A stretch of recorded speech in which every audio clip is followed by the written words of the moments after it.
Hey guys, it's Danny. As promised, today I'm gonna show you and talk a little bit about the Dendrobium cuthbertsonii hybrids that I just acquired.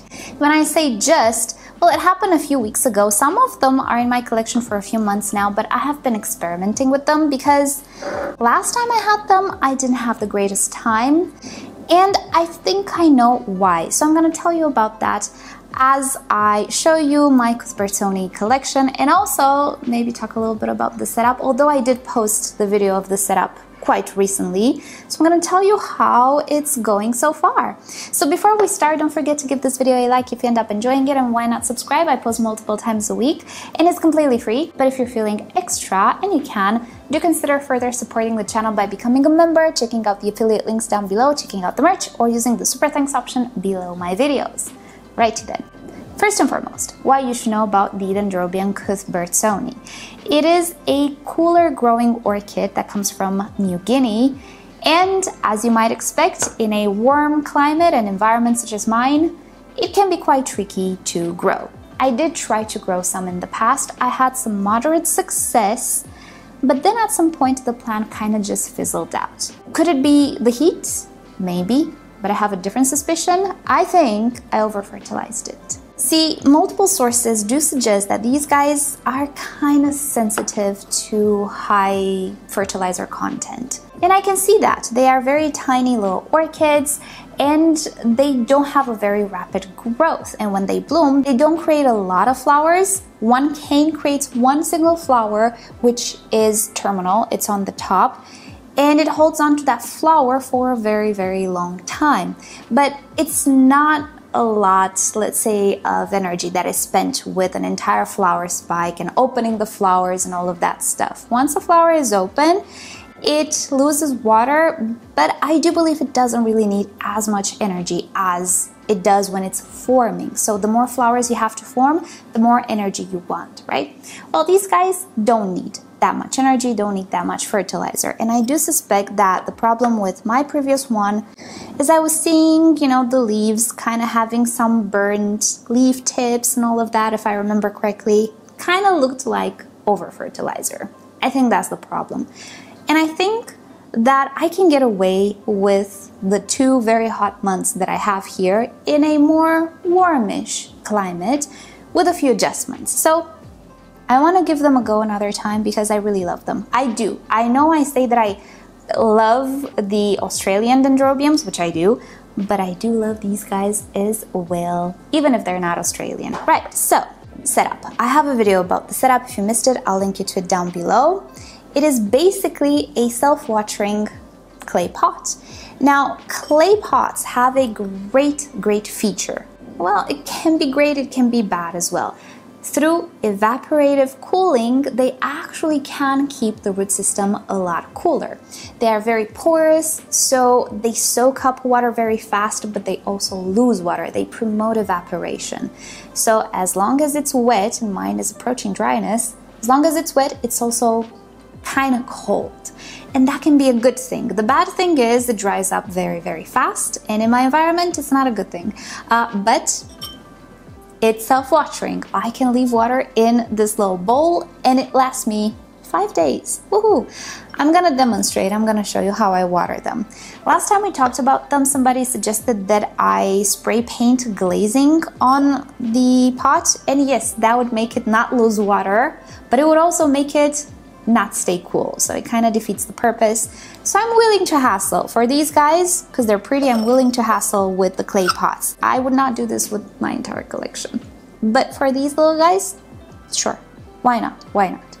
Right, I currently grow them in my cool grower kind of spot of the grow room. I have a video about that as well. I'm not gonna go into it too much because we're gonna finish this video tomorrow, but you can visit the description. I have everything linked there. And actually, these 2 dendrobiums I have for 2-3 months at this point, and they're alive. And when I purchased them for the experiment. They did not have the buds, or not all of them, and certainly they weren't open. Well, this one opened, and this one just opened a flower. They didn't die right away, which is good. And that makes me hopeful that I can pull it off. because the rest of the year it's pretty okay. In the nighttime it gets cool enough, I have fans, they circulate the air, it's okay. It's just these 2 months of the summer in which the temperature at nighttime doesn't go down, and that's sketch. But I think I can get away with my little setup. So with that said, let me introduce you to my little babies. And by the way, they're all purchased from Equagenera in Europe. It is the place with the best variety of cuthbertsonii that I found. Usually all nurseries have something, and particularly I didn't want the cuthbertsonii, the species, I wanted the hybrids. So all of these are actually hybrids of compatible dendrobiums. They are meant to look as much as possible like the cuthbertsonii, less as the other parent, but be easier to grow, be more tolerant to warmth. So that's why I went to the hybrids. I didn't go for the species. I'm giving myself a bit of a chance here. So they're all hybrids, even though I'm gonna refer to them as the cuthbertsonis because they purposely look more like the cuthbertsonii than the other parent. In some cases they look nothing like the other parent, but I'm hoping they're more vigorous. So first off, we have Dendrobium Gate and Minette crossed with Dendrobium cuthbertsonii.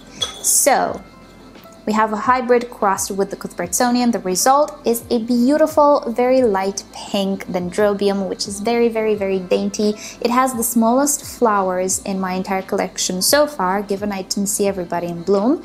But this is the first one that opened up for me. Oh my gosh, and it's dry. I don't want to let these guys dry too much, but I can see one of the canes is starting to shrivel and the pot is dry. It's okay, I'm going to show you how I water them towards the end of the video. Next to him, I got this guy at the same time. This is Dendrobium Aussie's High-Low, and he is a really pretty kind of red dendrobium. I was expecting him to be more intense red, but he's actually a pinky red, which is fine. I can always purchase more in the future if these are going okay. And this guy is dry as well. He is doing okay, and it took forever for the buds to open, but they're beautiful. They're not fragrant. These dendrobiums are not known to be fragrant. Next up, this is a new one. It arrived with the flowers, and I think the flowers have been open for a while. I hope they will last more. Sometimes you can have these flowers open on these dendrobiums for a year even. That's what I hear. Obviously not my experience, but it's what I hear from others. This is Dendrobium Mountain's Butterfly Kisses crossed with Dendrobium cuthbertsonii Rojo Xanthinum. So quite a complicated cross here, but we have a two-tone dendrobium. You will see with these dendrobiums, the two tones are very beautiful and very popular. I don't know if I purchased, I will put pictures. If I don't have them in bloom, you're gonna have a picture. I really wanted to get one that had a two-tone white and pink. I think I got it. That's the more popular variety, but I really like this one as well. And let's just look at the last one that I have in bloom. Both of these arrived with the flowers, and this one lost one of the flowers. But again, I think these guys have been in bloom for a while. So this one is Dendrobium Mountain Magic, white.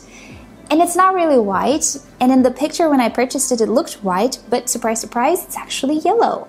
And it's a beautiful greeny type of yellow, which I typically don't like, but in this case, I do. I'm happy it's not white, and it's this beautiful color. He's just adorable. I really hope these guys are gonna do well, because aren't they just the sweetest? Notice how the flowers are so much bigger than the actual orchids, which is one of the things that people really like about these dendrobiums. Right, so these guys, I don't really see buds. We don't have flowers. Hopefully they're gonna bloom soon. I'm just gonna show you pictures from the website.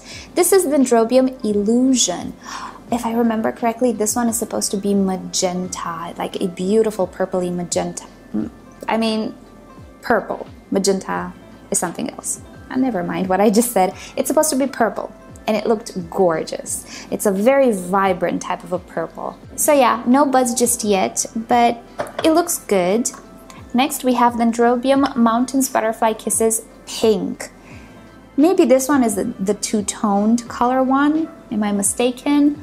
I don't know. Maybe this one has something that wants to develop here. Maybe it's a bud. Usually they have a bit of a dry sheath where they're gonna produce a bud, or some that I had did.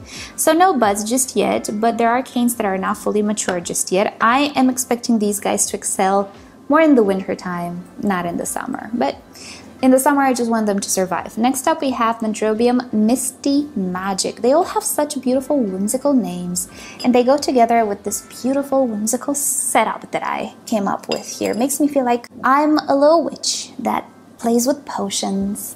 I wish I was a witch. So I don't remember how this guy looks like, but again, we don't have buds. They're all pretty young. I'm hoping though that they will bloom. Typically they bloom from the very top of the cane. If I'm not mistaken, I don't think you're gonna have flowers from lower on the cane. And usually when a cane blooms once, it's not gonna bloom again. Please correct me if I'm wrong. This is my knowledge so far, but obviously I don't have experience with these guys. This one is Dendrobium Mingle's Sapphire 1182 crossed with Dendrobium cuthbertsonii, Japan. Okay, so not entirely sure again how this one is supposed to look like, but I do notice that the ones that have a lot of red have redder foliage. They have a lot of anthocyanin, so that might be a giveaway. So I would say that this one is the magenta or red one, and this one should have a bit of red as well, just due to the foliage, but I might be wrong. So these are all of the Dendrobium cuthbertsonis that I have. Now let me show you how I water them. It's actually very simple. I only use reverse osmosis water with them, not the tap water that I have here because it's very hard and it's just not suitable. I'm looking for my watering can. All right, so rather than pouring on the top and leaving water everywhere and actually having water just splash everywhere because the bark is dry, what I do is I just put the water in the reservoir and just let the wick and the sphagnum moss do its thing. And I try to fill it halfway, kind of like, well, maybe it's not halfway, just a third of the way up. And this lasts me maybe for 5-6 days. The 6th day is a little sus. I mean, today things are kind of dry. I should have watered them yesterday. So, you know, I'm still working with the mechanics of everything. But yeah, the setup is not all that hassling. It just dries pretty fast. I'm gonna have to water all of these guys now. But yeah, these are my Dendrobium cuthbertsonis. Fingers crossed they're gonna be okay. I really want to grow these guys because I really like them. I like everything that is tiny and compact and has bigger flowers or tiny flowers. I mean, these are tiny flowers. Even if they're bigger than the plants, they are tiny flowers. I love all of these orchids that are like this very much. So that has been it for today. Thank you guys so much for watching. If you are growing these guys successfully and you have tips for me, let me know in the comments below. Give me some of your experience and your advice, and yeah, I'll keep you up to date. Thank you so much for watching. You have links to Aquagenera down below. They have a European version of their website and also an American version. Well, they're in Ecuador, so Central America, but I do think they ship to the US. I'm not sure, but I'm gonna link you to both of them. Anyway, it's a very popular nursery. And yeah, that's about it. Thank you guys so much for watching. Hope you have a great day, and I'll see you next time. Bye.